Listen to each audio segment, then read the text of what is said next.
Is it not the case that in every Muslim's heart there should be a caliphate and that we should live under Sharia law?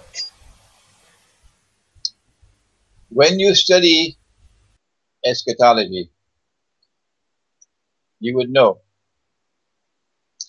that the world today is controlled by divine planning, by Gog and Magog. And those who control power in the world today are the ones who are responsible for the destruction of the caliphate. And that they will never allow the caliphate or the Khilafah to be restored. No. But they know that it's in the heart of all Muslims, to live lives which are faithful to Allah and to His Messenger. That is what every Muslim has in his heart. That we want to be faithful to our religion. And you cannot be faithful to your religion if your leader is appointed in Washington. No. You are faithful to your religion when your leader is appointed by you and he is responsible. That's what the Zionists want. They want to rule over you. So what they do is they take control of your government. What the Western world has done, the Zionists have done, is knowing that Muslims have this in their heart, that they want the return of the Caliphate, the Khilafah. And knowing that the time is now running short for Israel to wage a big war, which will witness a territorial expansion of the state. You know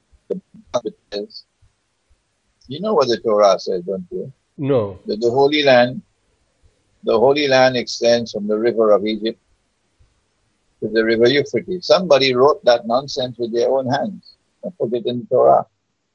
The original Torah is not like that. No.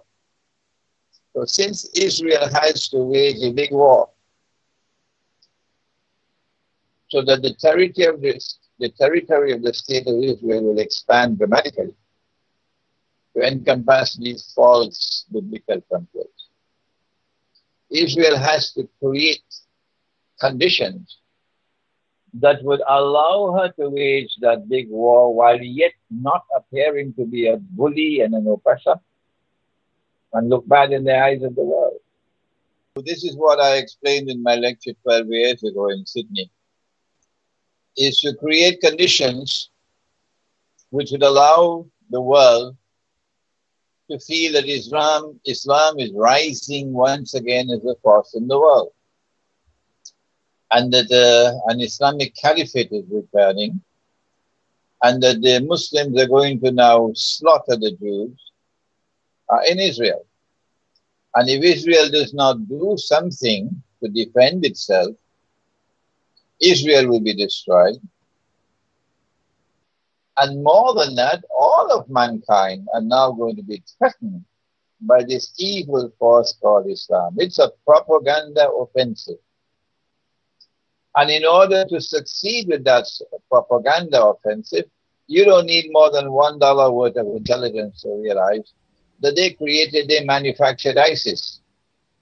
And they're the ones who programmed ISIS to claim that they are now the caliphate or the Khilafah. It's all part and parcel of the master plan, which will allow Israel to eventually wage a war that's already pre-planned.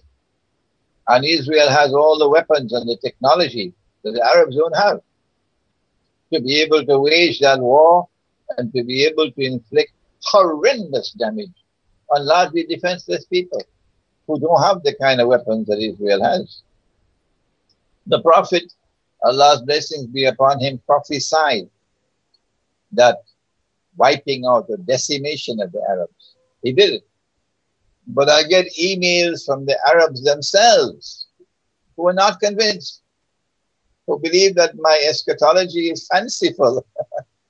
And I hate to say to them, well, just wait and see. Just wait and see.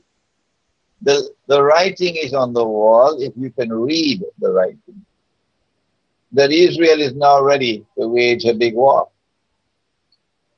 But before Israel can wage a big war of territorial expansion, to establish a political and economic dominion over the Arab world in particular.